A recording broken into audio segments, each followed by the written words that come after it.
Hello, how's everybody doing? Hope you're having a fantastic day. So it is August, and it is 11 p.m. here on the East Coast of the United States.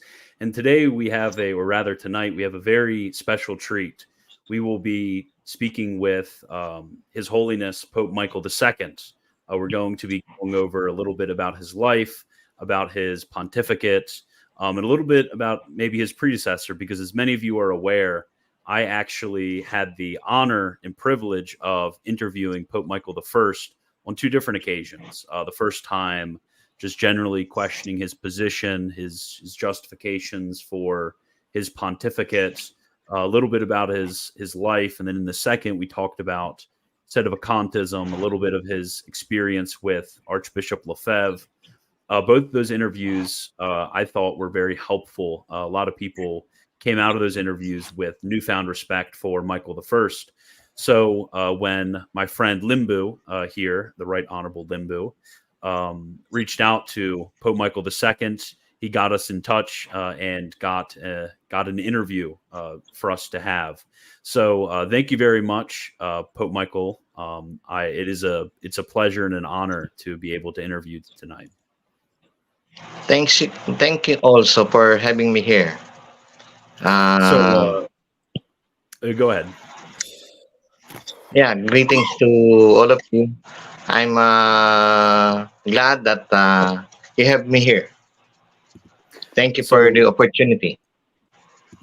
You're welcome. So, Limbu, I'm going to kind of hand it over to you. I know that you had a few questions that you had placed beforehand that you wanted to ask to kind of get the conversation flowing.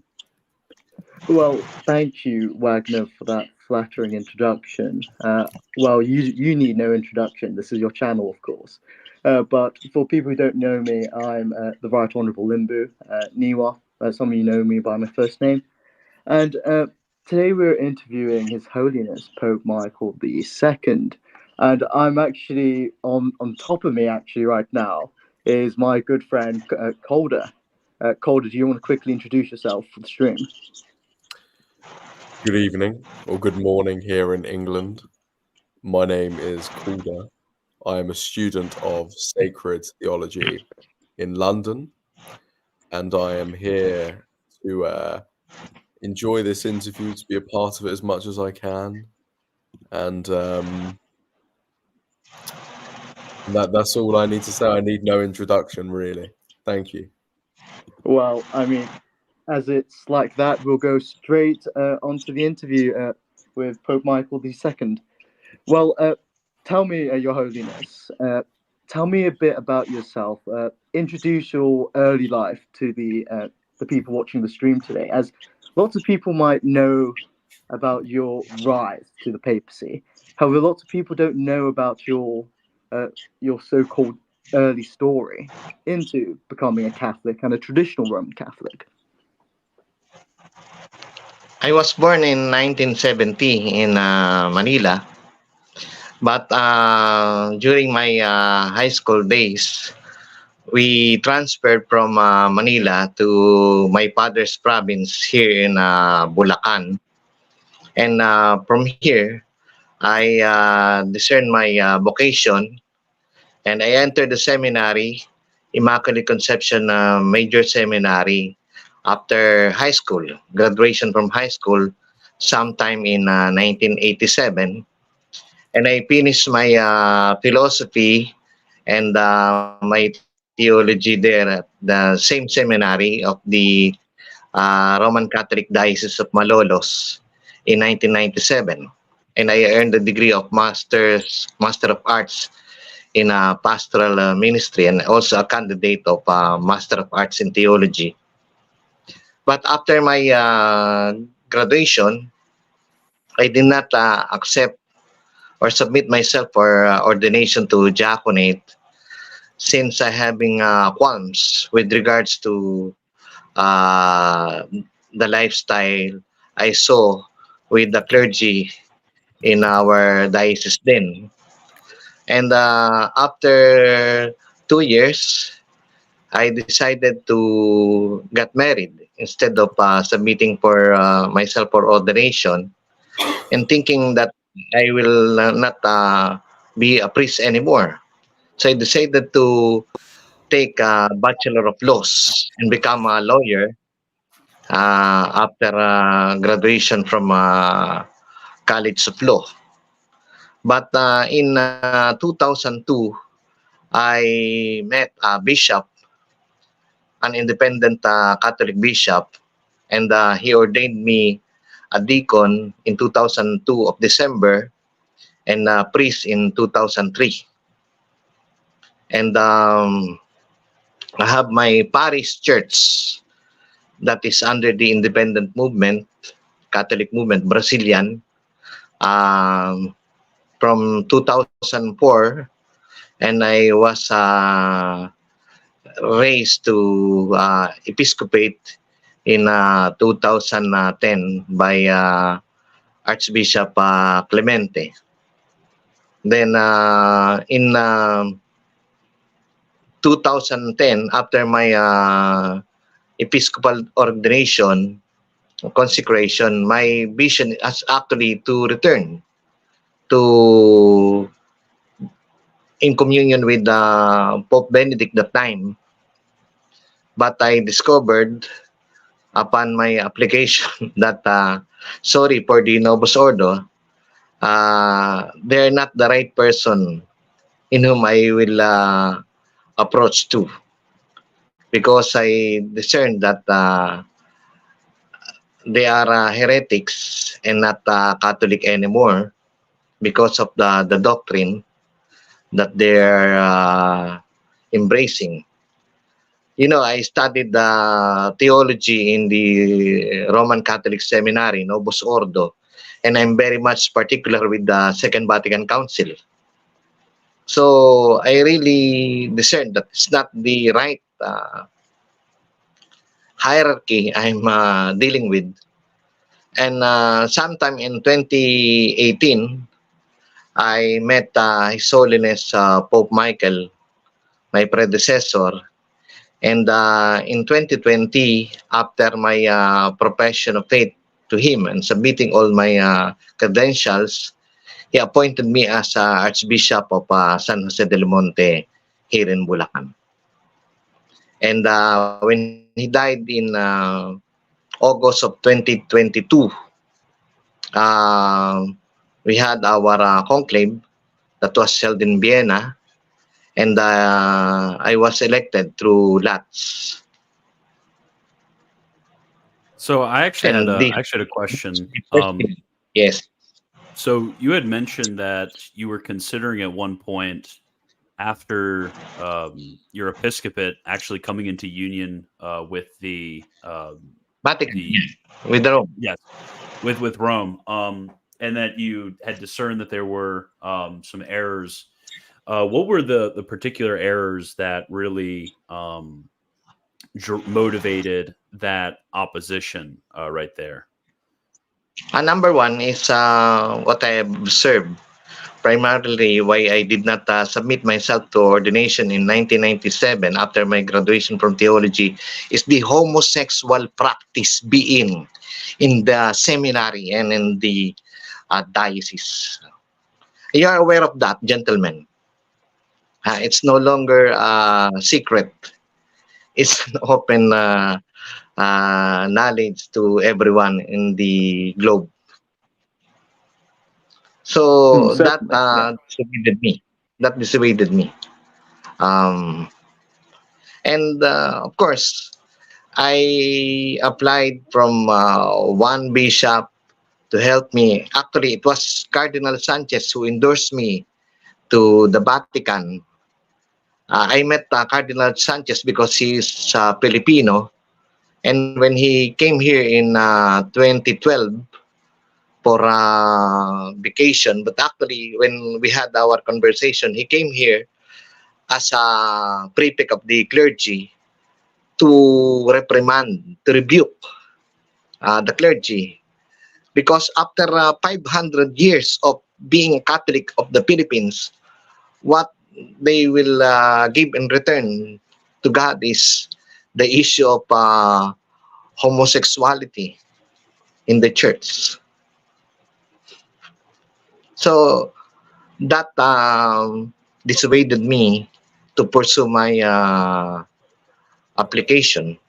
So, Besides, yes, Your yes, Holiness, if you don't mind, yeah. what do you think is the appropriate way then in the modern church today, as it is, as you say, very prevalent? How do you think that we should go about? Because of course we have to be pastoral and so on and so forth. How do you think we go about this sensitive issue? Um, on my part, we have to approve married clergy. That's the best way to counter the homosexuality in the church. We have Mm. to uh, allow our clergy before ordination. That is before ordination. I do not agree right after ordination. It must be before diaconate. So, Uh, Your Holiness, Celibacy must be optional. Celibacy must be optional. are you still married, Your Holiness, out of curiosity? Yes, yes. I cannot deny that because I was married before I got my diaconate. Mhm. Remember, I did Do not you, profess celibacy in my diaconate. do you think because we are in, of course, so just for clarity for people watching, um, I wouldn't say I particularly adhere to one exact position in the way that you get some very dogmatic sedevacantists or some very dogmatic SSPXs or so on and so forth. I wouldn't say that I'm exactly one or the other.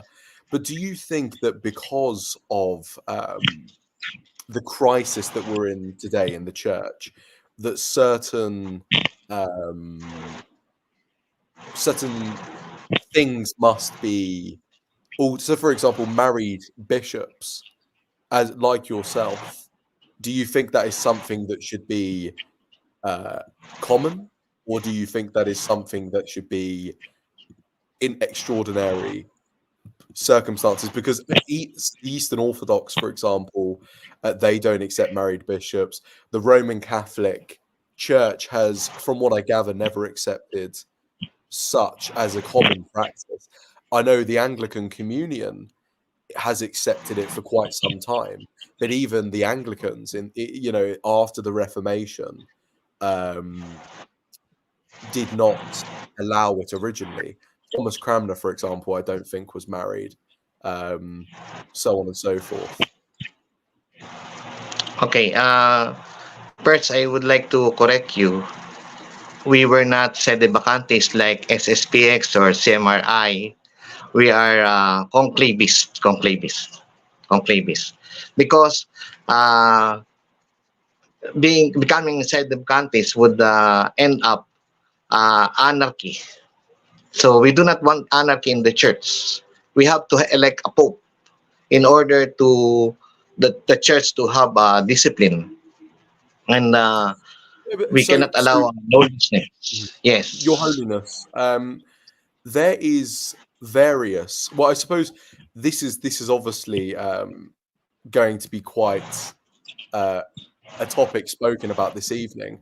But for example, I had a very close friend who was part of a conclavist community of Carmelite sisters, and they under a priest called Father Tiago.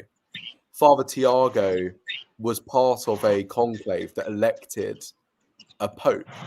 Why is it and I'm not saying this to be argumentative, but I'm just saying from your position, Yes, yes. why is it For, that you are I understand.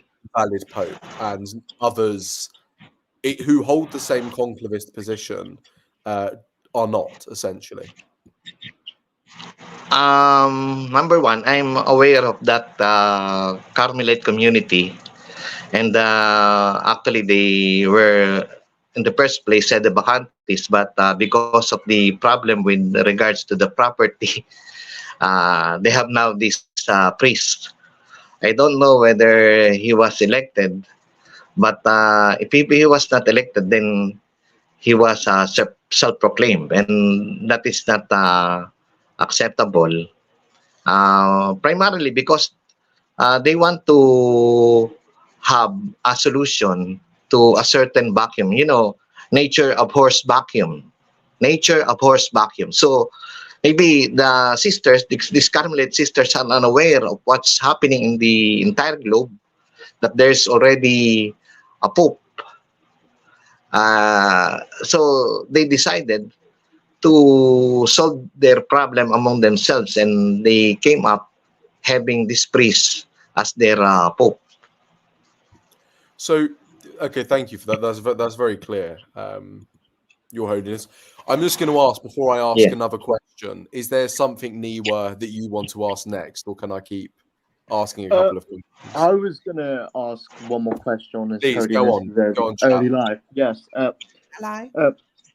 Well, I just wanted to say, Your Holiness, you mentioned earlier a bit about the earlier qualms and why you didn't want to go into the priesthood under the Roman Catholic Church because of the lifestyle issues.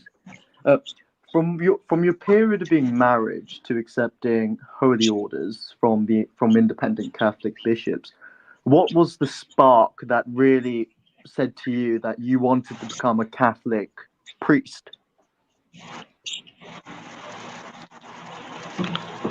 In the first place, when I was in the independent movement, um, of course, I'm happy with it. But of course, I realized that we cannot remain independent for a long period of time.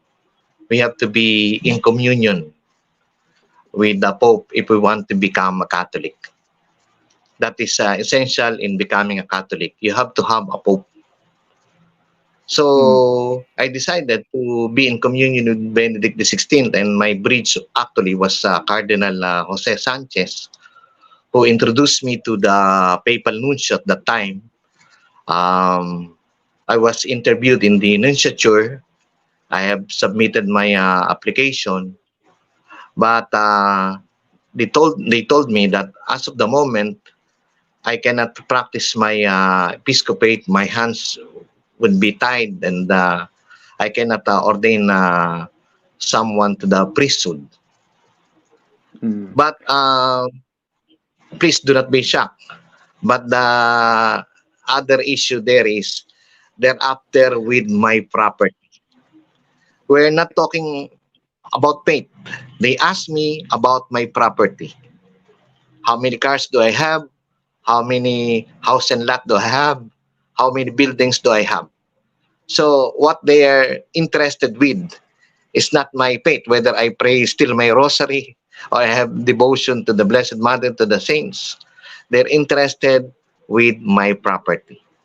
And my clergy told me, let us, as a moment, think, because we will be indigent the time we submit everything to them. Yeah. So that is their issue that stopped me.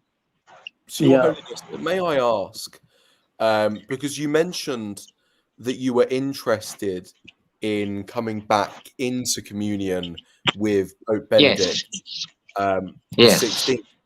Pope Benedict the 16th had wrote, or written rather, goodness, pardon my English, had written, and so have other cardinals and bishops and clergymen, so on, and throughout the past sort of 50 years, about the great Archbishop Marcel Lefebvre, who I greatly admire, and of course Pope Michael I was a seminarian for some time, if I remember correctly, with the Society of St. Pius X. Would you say that you hold Archbishop Lefebvre in quite a high regard, even though you share fairly different positions on the question of the papacy? Do you still hold the great Archbishop in high regard? Yes, of course, but his followers, the SSPX now, they are playing in the so-called gray area. They still adhere, recognize the present pontiff in the Vatican. At the same time, resist his teachings. And for me, that is not acceptable because you cannot recognize at the same time resist your Pope. I'd rather be loyal to him and submit to his discipline and be obedient to him than recognize him, then afterwards resist his discipline. Yeah, that's interesting, Your Holiness. Yes. You talk a lot about accepting the will of the Roman pontiff, obviously, any pontiff, the Pope. Yeah. And one question I had for you, especially with Pope Michael I, was that why, out of every other conclavist community, should we accept Pope Michael I? Because obviously we've got El Palma de Troya, and we had Bishop Stuttgart, who claimed to be a pope, and then we had, I believe, Pius XIII in Idaho, somewhere in America. So, what made Pope Michael I different from other popes of sorts? With regards to Palmar de Troya, popes are elected. It's not based on vision. Because in Palmar de Troya, uh, they are claiming that the Virgin Mary appeared and appointed Clemente Dominguez, as a successor to Paul VI. And we know, on our part, we do not accept the papacy of Baptista Montini, Paul VI. So for me, that's questionable. And I do not know with the other two popes you're telling me. But what I know is first in right is first in time. So who comes first? Who comes first?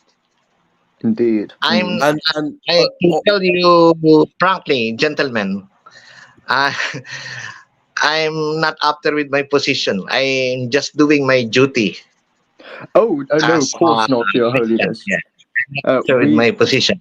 If I will Yeah, find that this is the legitimate pope, then I'll submit myself to him. I resign. of course. We And were just asking questions for the audience here because I know some of them yes, might yes, not truly believe in you, and we're just here yeah, to clarify your understand. position.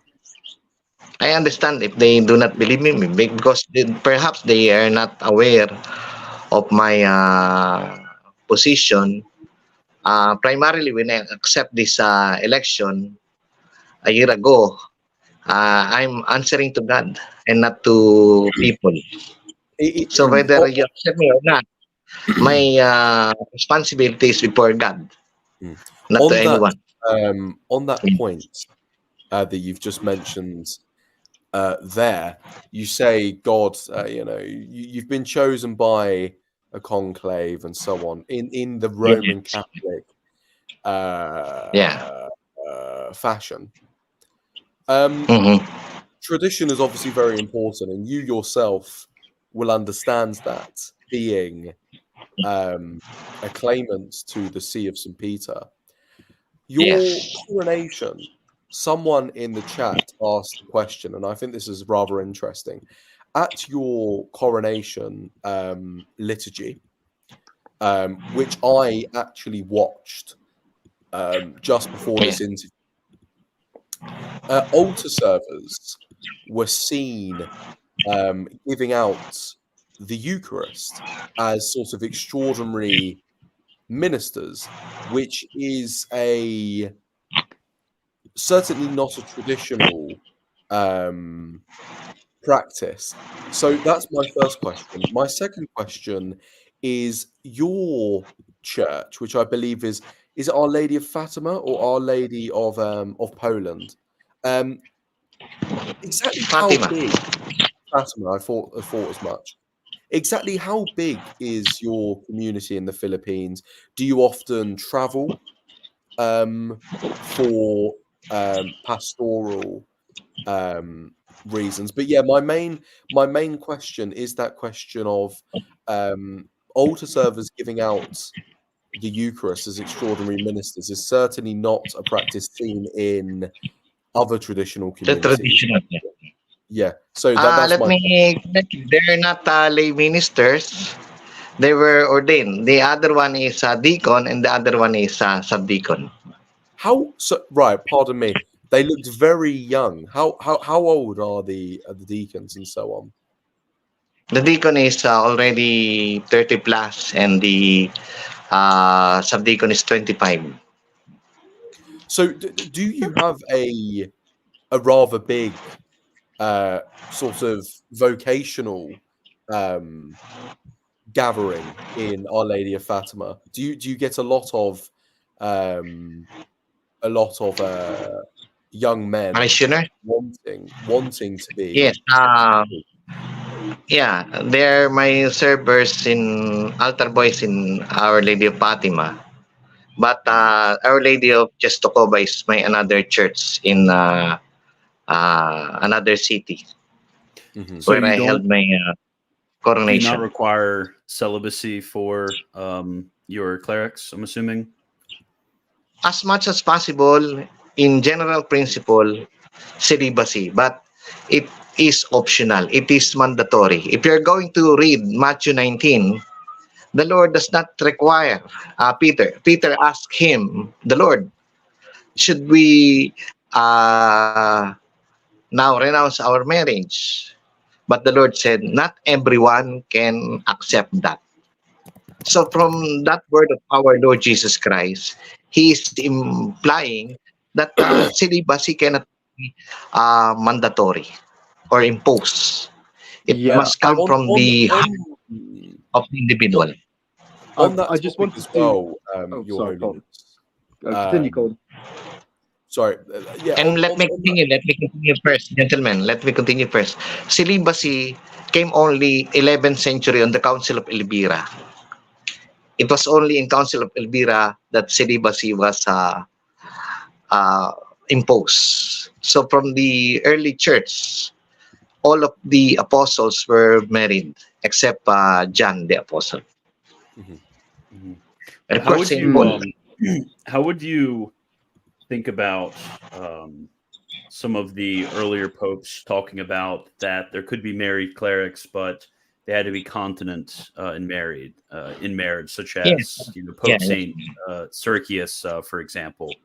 Um, is that mandatory for your clerics? because remember at that time when that discipline was imposed, there is what we call heresy that comes in the church, which is Puritanism, Albigensianism. So they thought that sexuality or anything that is bodily can be evil, right? So for them, anything bodily is evil. But that's not how we think of sexuality anymore. Sexuality is a gift from God, and marriage is also a gift from God. But of course, let me clear, as a part of discipline, I was a bishop before I become a pope. I clearly realized that celibacy is important because we have to be available. But availability does that mean um, celebrate or not. What is important is availability, because they're priests, for example, what I'm telling you, that they are celebrate, and yet they are not chaste. They are not living a chaste life. What is important is chastity. A person can be married and yet chaste. Remember that. A person can be married and yet chaste. And there are no people here around my area telling that, yes, we're celebrate, we're chaste, and yet where are they going? They're going to gay bars after mass. Gay bars, massage parlor. Yes. I have a quick doctrinal Do question you want for some you. evidence? Yeah, Your Holiness, I have a quick doctrinal question for you. This sort of relates to it, but we'll pivot away from the issue of celibacy. And this is on homosexuals. You mentioned homosexuals quite a bit earlier, especially with the downfall of the modernism within the sort of the Vatican II era of the Roman Catholic Church. I just wanted to say, Yes. what is your position on sort of same-sex marriage, and what are your thoughts on Pope Francis's recent document on blessing same-sex unions? Of course, we do not bless sin. It's sodomy. The scripture is very clear in Romans chapter 1, verses 26 to 27, that those who practice homosexuality cannot enter the kingdom of God. It's also, again, stated in 1 Corinthians by St. Paul, anyone who practices sodomy cannot enter the kingdom of God. Period. Yeah. Your Holiness, But if you of don't course, yes. Yes. Sorry, I've added a brick wall by accident. I've got a question about liturgy now, if you don't mind. Yeah. That's your coronation liturgy, which yet again I watched. I noticed you were using the Missale Romanum Editio Typica 1962. 1962. 62. The Yes, 62 Missal, of course, being promulgated by Pope St. John Paul, Yes, John the yes. 23rd. Yes. Have you, since becoming Pope, promulgated this yourself? Because, of course, from your position, this missal would be a missal promulgated by a false Pope. In the first place, let us remember it was not John the 23rd who promulgated that missal. It was Pius V who promulgated that missal, and according to him, the mass must not be changed. Yes, I'm aware it's 1962, but as of now, here in the Philippines, other missals are not available. So Okay, so it's purely a matter of providing availability. sacrament for the faithful. Okay, Yeah. Availability. So do you? So there are some sedevacantist groups, for example, who would refuse to use the 1962 because it is promulgated by a false pope and because prayers have been changed, feasts have been removed, so on and so forth. What do you say to these sedevacantists then, who would still not refuse to use such a liturgical book? In the first place, I'm endorsing the 1955 missal. That should be the one we should use in our liturgy.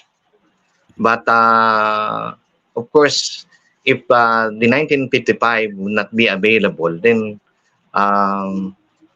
you can use the 1962. Okay. only there are only few changes that is inserted there. One is the name of Saint Joseph in the canon, endorsed by John the 23rd. Mm. But I guess the rest are okay. Mm. And sorry, I've just thought of something regarding giving sacraments to the faithful and so on and so forth. A question I asked earlier, which I think was skipped over because we had such an interesting discussion regarding a Holy Communion and so on. How many people, sort of an estimate, I don't expect an exact number. How many people do you know? And I'm talking both in the Philippines, but also Yes. around the world. Approximately how many people do you believe accept your papacy? And how many, and more so, how many clerics is probably the more important question to ask. I have only 10 priests with me. And I have only 200 parishioners. That's Mhm. all. So And I there was understand not everyone accepts me. It's okay with me. there was obviously a contingent of people in Kansas because of your predecessor. What is there still a priest in Kansas now that provides Yes. to these faithful?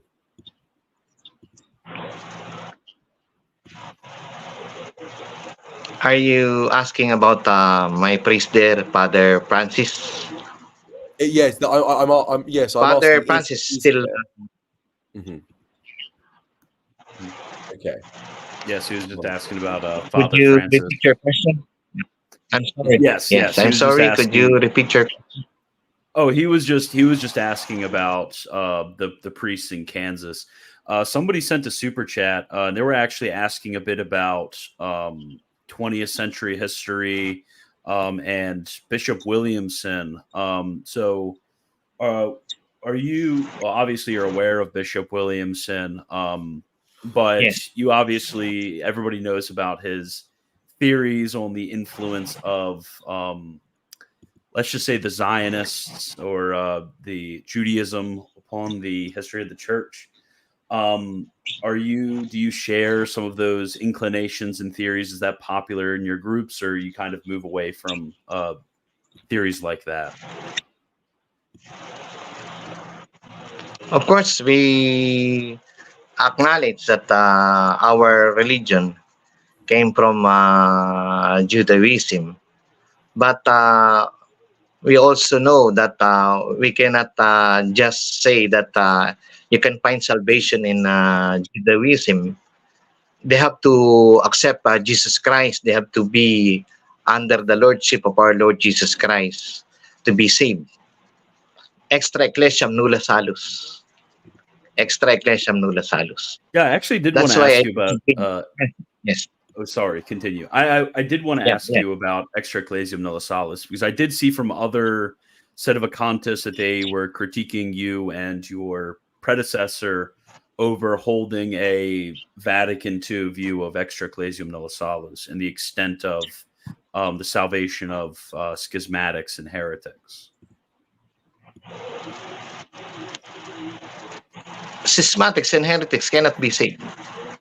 So they have to be converted. They have to be Catholic in order to be saved. Do you think that those within Vatican the II ecumenism, yeah unlike the within the Vatican II Vatican II ecumenism, wherein Francis did not want to convert anyone to Catholic faith, just remain with your religion and period. do No, you think no to that proselytism. yeah no proselytism. Yes, yeah, no fake Proselytism. liberalism. Yes. I had a Yes. quick question for Yes. you, Pope Michael, and that was in regards to your holy lineage, because I know you come from a Tuckline bishop, don't you? And my question was is that There's some secular-cardists. Oh, sorry, Pope Michael. Yes, my apostolic lineage came from the Brazilian line, Bishop Carlos Duarte Costa in Brazil. So I that's see, we got our apostolic lineage. But of course, that time Duarte Costa was in CISM, and by professing my faith before my predecessor Pope Michael, I was reconciled to him, and that's why my orders now become regular or licit. Yes. Yeah. I would say, would you say there's a reason you went to the Brazilian bishops, the independent Brazilian bishops, for your Yeah. ordination and your consecration? Or why didn't you go to a Tuck line bishop or a Lefebvre line bishop? That time I was not aware of top line bishops or Lefebvre bishops. What we have here in the Philippines is the Duarte Costa line. Ah, I see. Uh, Yeah. another Had I quick. met Oh, them, sorry. perhaps I would submit myself to them. I see. I have another Yeah. quick fire question for you.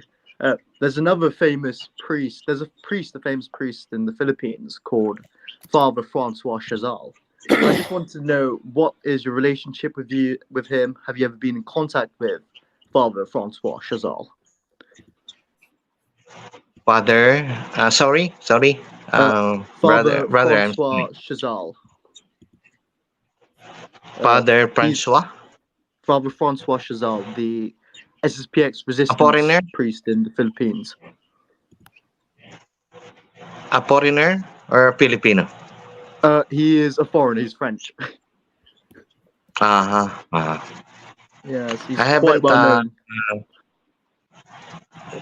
met him. Ah, I see. Yeah. Well, do you gentlemen have any more questions for Pope Michael, or should we go straight into the Q&A from the comments? Yeah, before we go into Q&A, I was interested how you would kind of characterize the difference between the way in which your predecessor, Pope Michael I, because I asked him a lot about how he was exercising his pontificate, the type of engagement that he had with, was he focusing more on evangelism? Was he focusing more on educating priests? Was he focusing more on media presence? Like, what would you say would be that focus that you're trying to exert? Okay.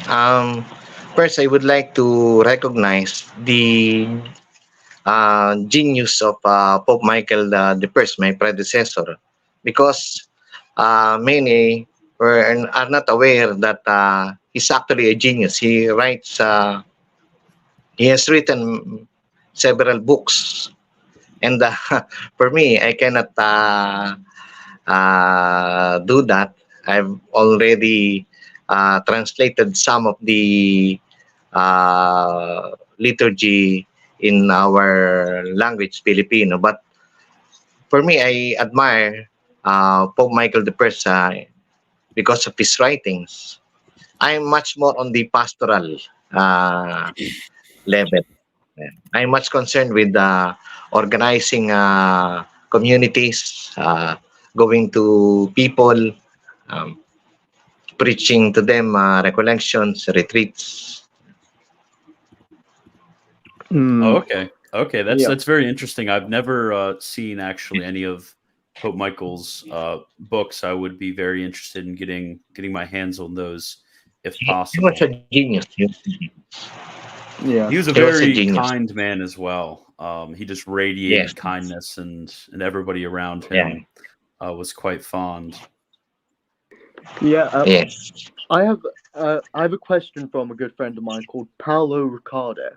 Now, Paolo Ricardo asked me, were there any from Pope Michael I? Were there any ex cathedra dogmatic definitions by Michael I during his papacy, or did he not declare anything as dogma during his time? He did not make any dogma. No, okay. Uh, Thank you for answering as that. far as his written works are concerned, he did not did not write any dogma or He, declare it. I'm quite fond of that. Yes. Should we, Wagner? Should we look at questions from the comment section, or? I wouldn't be so sure. Yes. We can look at some questions from the comment Kids. section. I'm trying to look.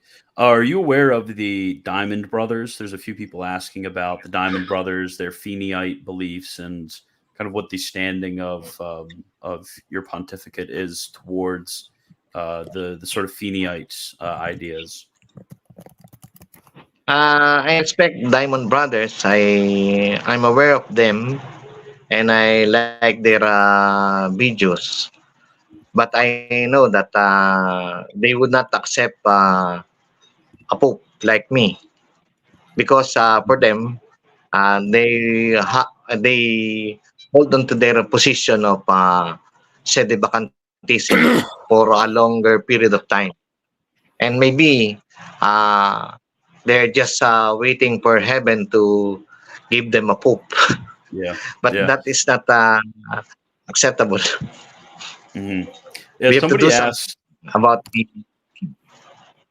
Somebody asked about the electoral process, asking about whether there was a college of cardinals or a group of lay people, wondering how the electoral process went on. in my time. Yes, in 2023 last year. Let us all remember, especially to the our audience, things are not normal in our group. Things are not normal. Meaning to say, there were no cardinals. We were only two bishops at that time in the conclave, Archbishop Obayan and I from the Philippines. And and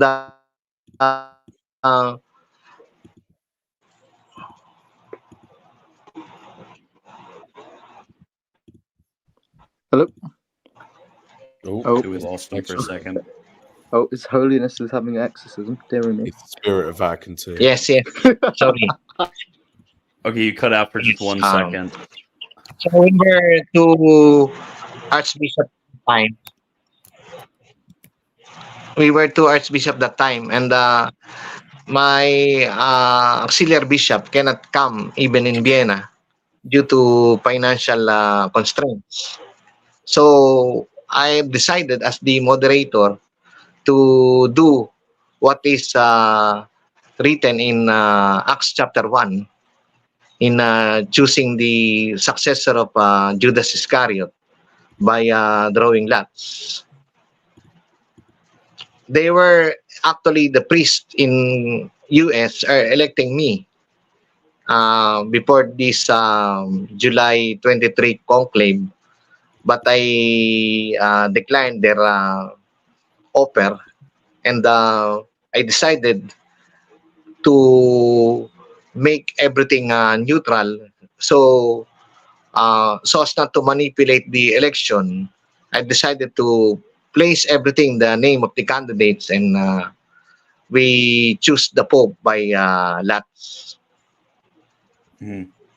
Interesting, very interesting. Mm. So somebody Yes. asked about your papacy in relation. I think we talked about Peter III, but somebody else has asked about Pope Jacobus and Pope Boniface X, which I don't know if you know who Pope Boniface X is, but he was not elected, so I'm assuming you would reject that. But I don't know about Pope Jacobus.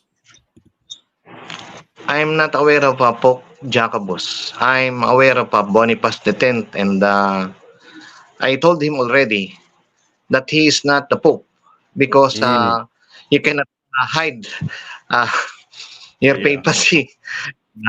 He's hiding and doesn't want to reveal himself. Yeah, he How was. can He you was be a father actually. of a family if you're unknown? Yeah, yeah, Indeed. exactly. Yeah, you tell him. He was actually very Father, interested in. Yeah, yeah, he's very interested in having a conversation. He told me because it seems like I'll be interviewing him at some time to ask him about his claims. I'll be looking forward to that. Yes, Yes. I think. Pope Michael, I have a question. I think this is. Yes. I read this earlier, and it said, coming from an Asian background, you would be one of the first Asian popes. So, what is your magisterial thoughts in regards to like anime, for example? Sorry, anime. In regards to Uh, anime and other Asian culture within the Catholic Church, will you be implementing such? I will still hold on the traditional practice. I see, because there's lots of modern talk today about, especially modernism and implementing a multicultural sort of stance within the church. So, do you think, for example, we could use the tools such as anime to convert Yes. people in the modern world? Do you think we When could do I was that, Pope Michael?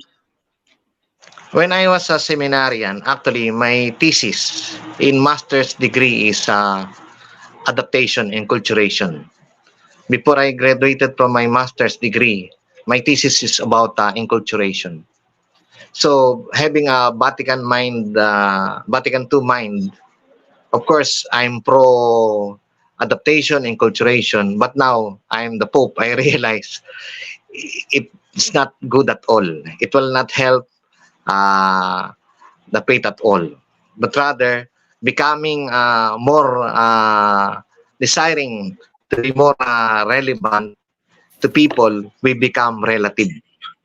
That's my position. The more the church wants to become relevant to people, we become relative. That's interesting because what seemed to be that sort of drive towards Catholic. Catholic anime. I'm sorry. The drive would be kind of influenced by like Vatican Vatican II.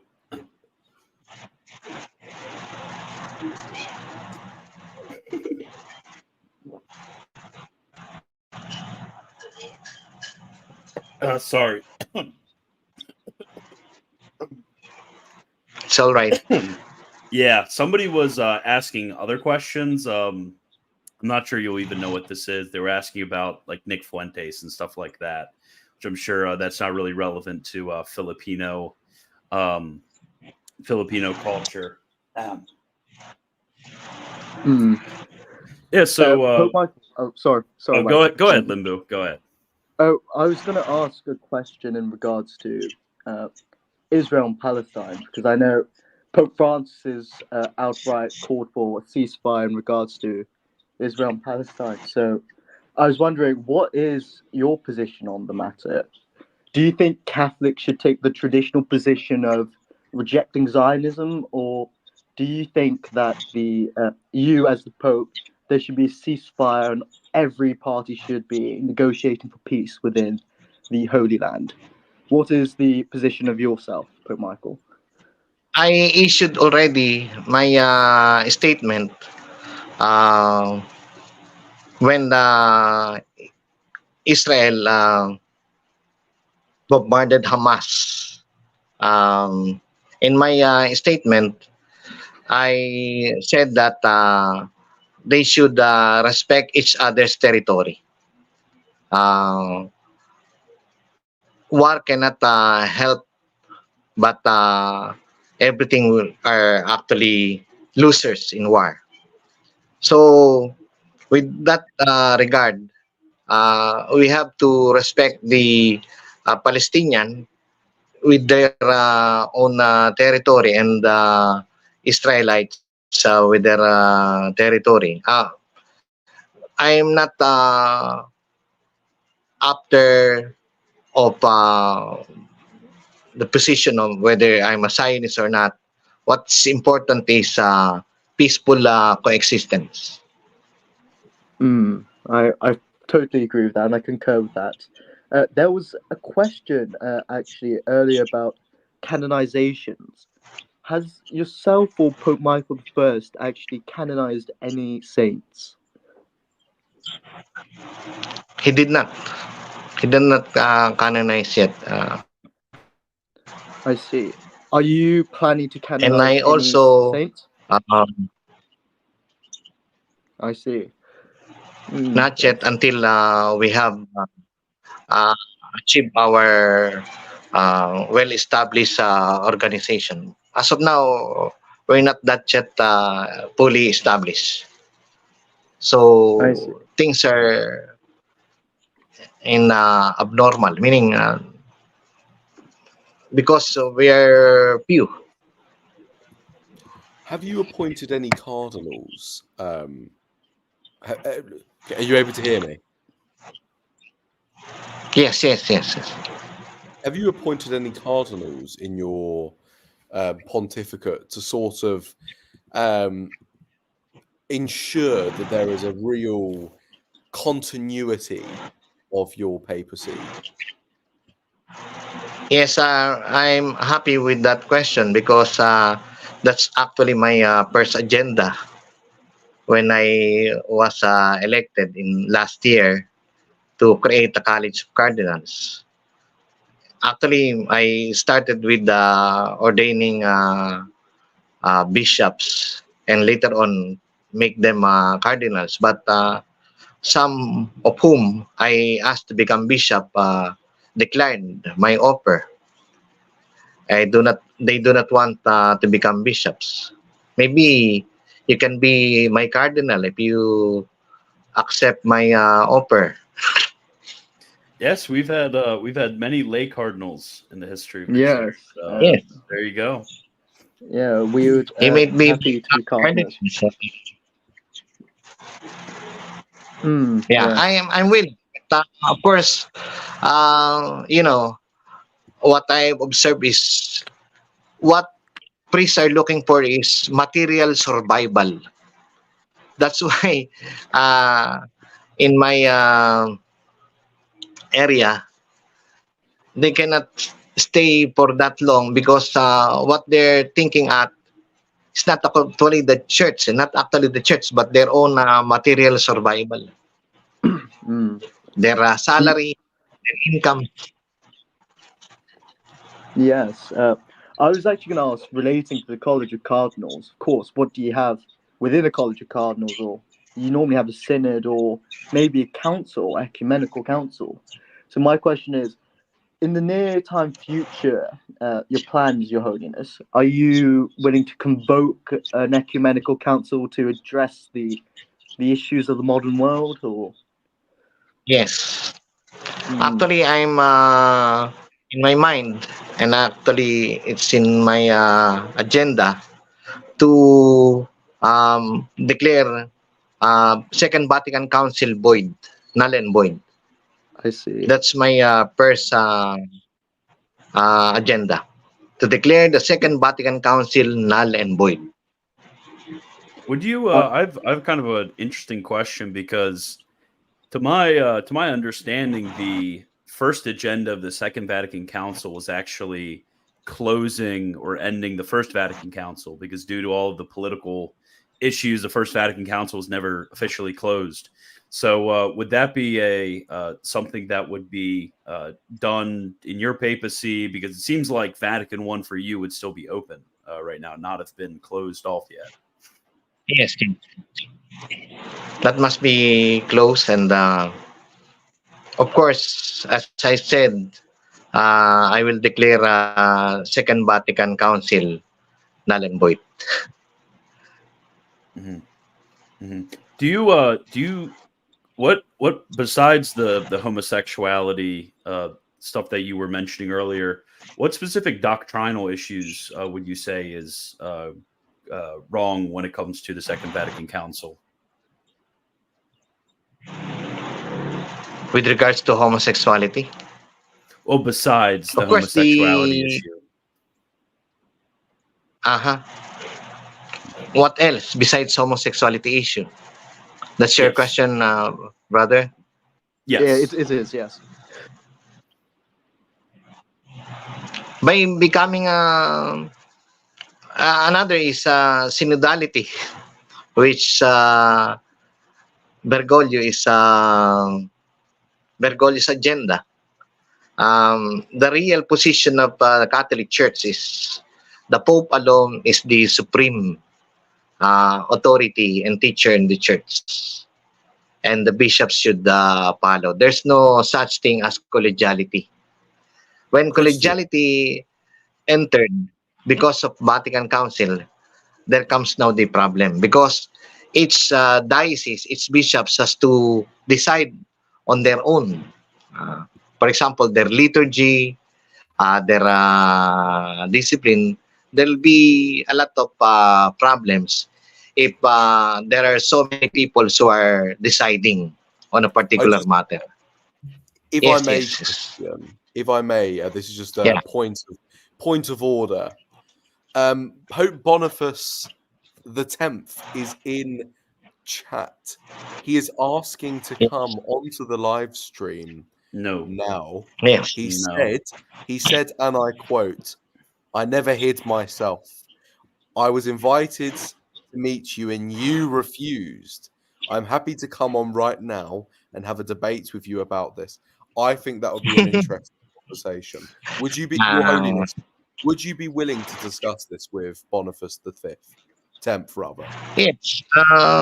We had an email. I'm asking him to uh, introduce himself to me, but it seems that he's hiding. He doesn't want to tell his real name, where his whereabouts, even his face. I do not see his face. Hmm. So how can we have You, a nice relation if he doesn't introduce himself or anything, everything you'd be willing to that have this I want to conversation know with about him? Boniface? You'd be willing to discuss. Sorry. You would be willing to discuss with him even now about the papacy. When we had our email last time, he was asking about baptism of desire.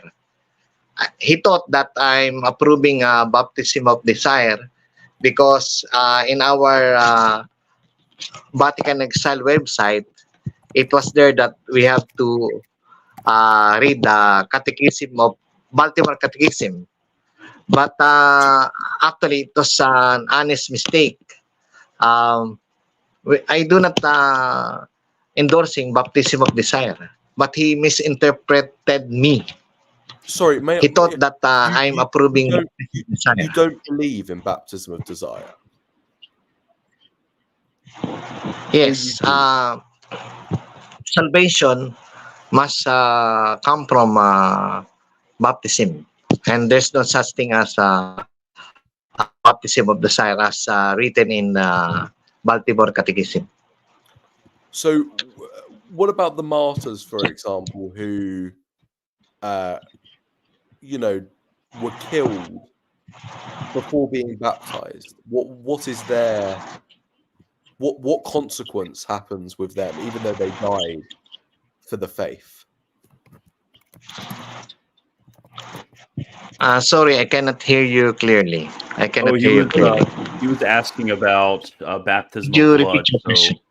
So martyrs who died before their baptisms as catechumens.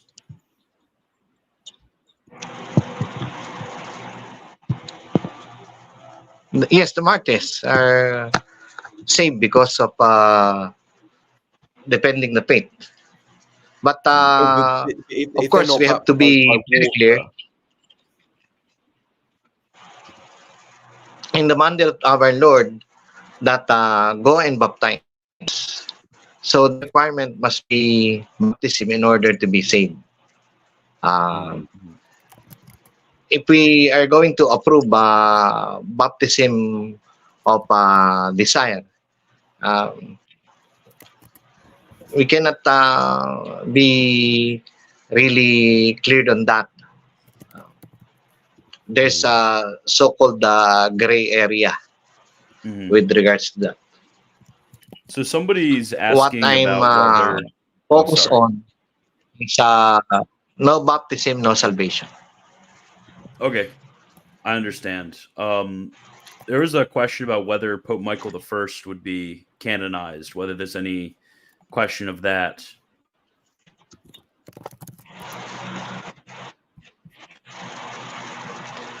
It's now becoming blurred. I cannot hear Oh, you becoming Oh, a little correctly. blurred. Am I good he was now? asking you, Your Holiness, will Pope Michael Oh, I be he's canonized? buffering. Oh Oh, no. no. Oh The Oh, no, spirit of bro. Vatican II got him. Okay, Dear me. let's see. Let's see if he comes back. I hope he does come back. I think his internet just cut I'm trying to out. get Boniface X on as we speak. I mean, I will bring I mean, we could just start a separate stream and just do the Boniface, just like chug out all of the anti-pope Why not? streams, Let's do it in Yeah. one night. I mean, it's already Yeah, what a 5 a.m. night! What a night, boys. I mean, it's Calder, midnight for me. Calder, get a grip, mate. Honestly. Oh, okay, he's back. Okay, he's back. Lock in. Let me see if it loads Come lock in, up. chat. Dear me. Okay, I think. Are you good? Can you hear me now? Yes, yes, Okay, so there was clear. the question about Pope Michael the First and whether that would be a possible option for once you decide to begin to canonize your predecessor. After thorough investigation, after thorough examination, why not? But Mhm. of course, it will take a long process. It's Yes, not of that course. easy. Yes. What would you? Why not? I'm a bit curious about this, but what would you say about the presence of miracles within the Novus Ordo Church and the absence within non-Novus Ordo traditionalist bodies?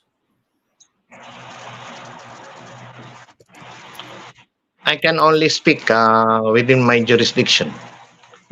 Oh, okay. I can only speak with my jurisdiction. Um, maybe Okay.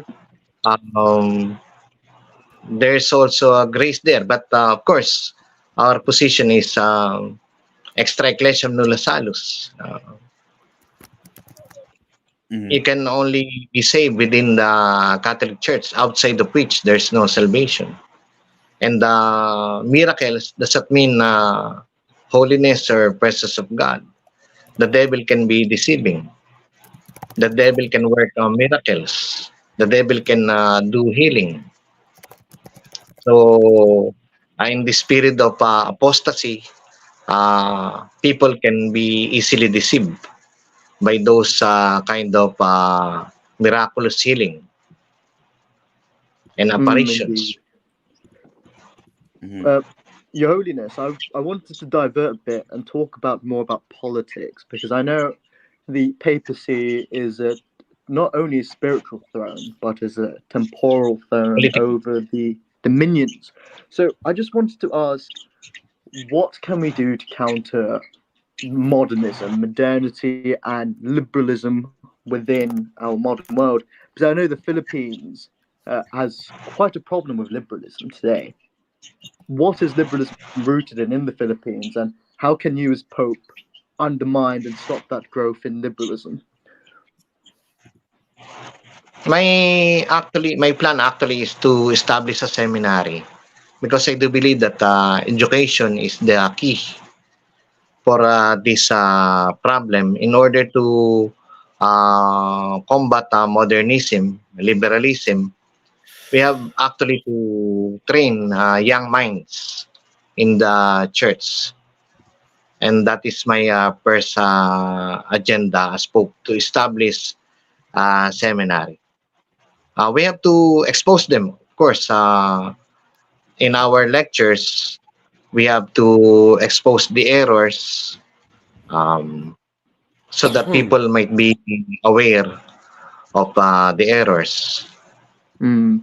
I know more recently, Holy Father, there was tension in the Philippines over a Freemasonic political character and how he was gaining influence, especially within Christian Protestant circles. My main question is, how can we stop the Freemasonic infiltration of the Philippines? Yes, to tell you honestly, it's a gray area.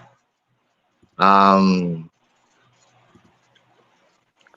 I see. Masons and communists are actually influencing the Novus Ordo Church here. I experienced Yes, that when we were still seminarians in our seminary. I saw their presence and how they operate. I Um, see. on my part, we are we stick to our guns that Freemasons are not accepted to Yeah, become a Catholic. But yeah, I no, have to tell you one thing: there are cardinals and bishops who are Freemasons here. Mm. that's Is there a connection between Freemasonry and homosexuality in your mind? I don't know. I'm just kind of. Yes, and even communism. Because as much as possible, their agenda is to get as many as people as they can. For them, numbers game. So the more people you have, the more powerful you are. So it doesn't matter for them whether you're homosexual or you're Mason. What is important is they gaining power through numbers and influence and position. That's why we are in the actually in the losing end because of our stance. We cannot just accept anyone with their ideology and with their political parties. They have to abide with the Catholic faith. But the Novus Ordo would, of course, they would say that they're Catholic, the Masons are not allowed, but still, it's in the gray area. Uh, Even though the Catholic Church, the Novus Ordo Church, is telling no to Freemasons, no to communists, but their bishops are still a member of this political party ideology, yeah. Would you, and many benefactors are Masons. yes, would Many you of their say, benefactors are Pope members Michael? of Freemasons. Yeah. Would you say, Pope Michael, what would be the answer to combat this communism, Freemasonry? Is it capitalism that can counter this revolution within the modern world? Or Nope. should we take a more progressive position, such as Pope Leo XIII's distributist platform with the likes of G.K. Chesterton and Hilaire Belloc? What should be the position of the church in regards to countering communism? Because capitalism, of Of course, has course, its own flaws. the Pope must be speak ex cathedra, and he must thoroughly uh, decline communism. He must Yes, be actually stick to his guns with regards to communism. yes, But of course, that is not easy. In the practical side, that is not easy because there are actually people here, for example, in the Philippines, who are members of that ideology. yes. Quite a dangerous ideology, really. Yeah. Where do you think this is rooted then? Do you think this is rooted in progressive liberalism, or do you think this is rooted in a bigger issue of Freemasonry and like the people who are against the church?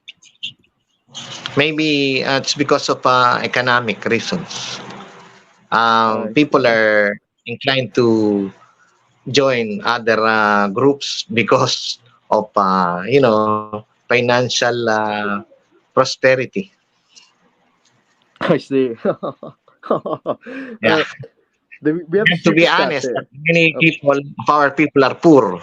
So they yeah. will just embrace anything. For them, what is important is survival. They're not particular with the ideology or religion. What's important is survival. Survival indeed. It's Survival of the the That's fittest. my problem, agricultural actually.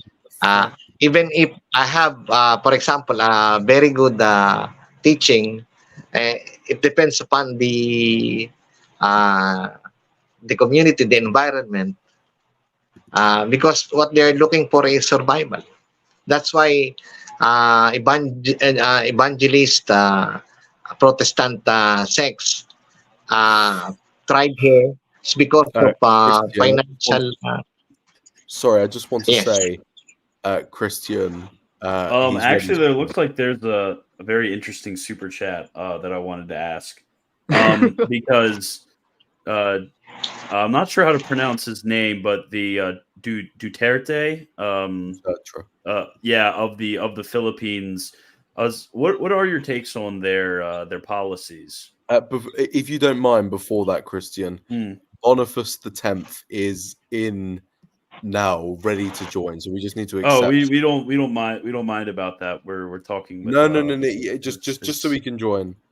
Just a quick accept. what do you think about the political situation in the Mm. Philippines?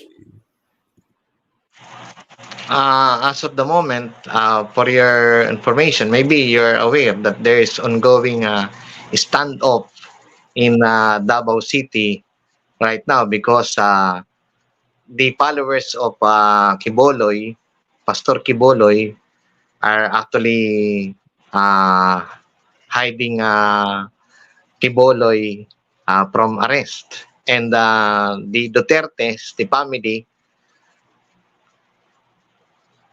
is on the background protecting Kiboloy. Um, Whether Yeah, Marcos thank or you. Duterte would be in the administration, they still pursue neoliberal policies. Mm. They will still pursue the globalization, liberalization, privatization.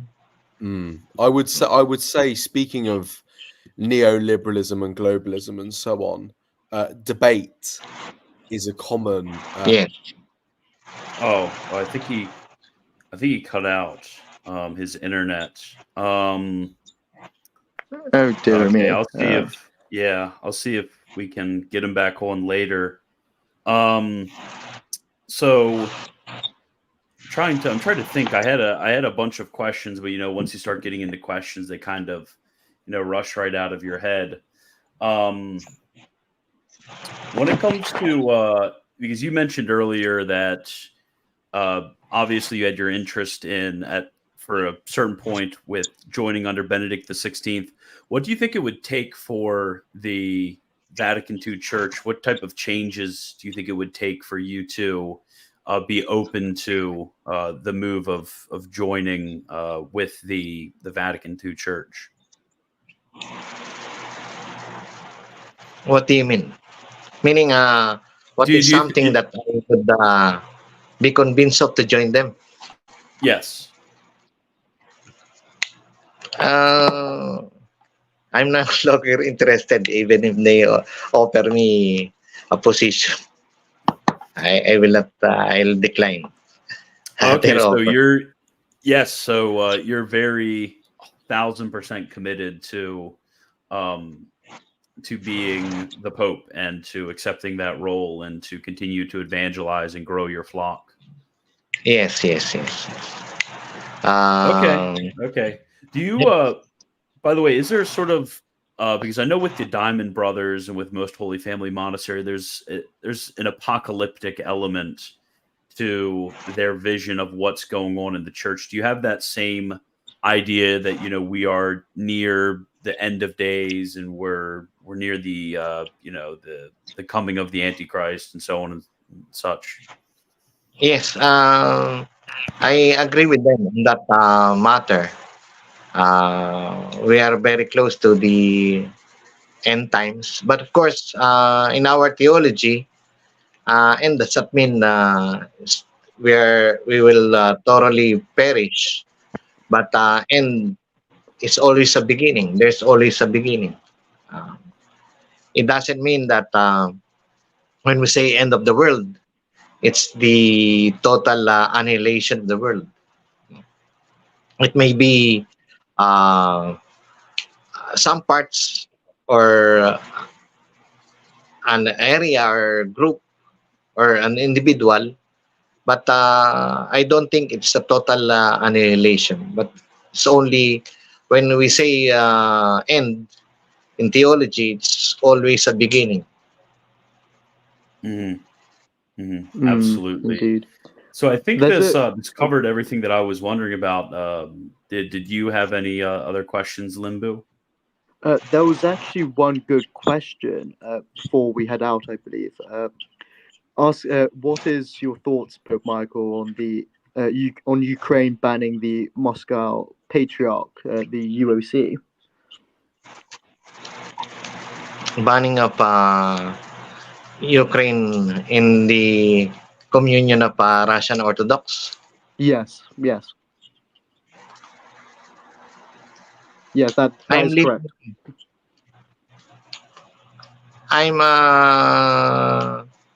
leaving that to their discretion. I haven't thought about it.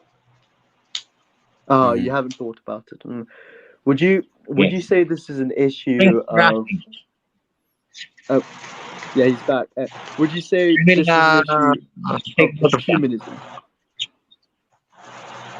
Ecumenism, of course, is as long as they return to the Catholic Church. It's okay to dialogue with other churches, with other denominations, so long that they are invited to enter into the Catholic Church.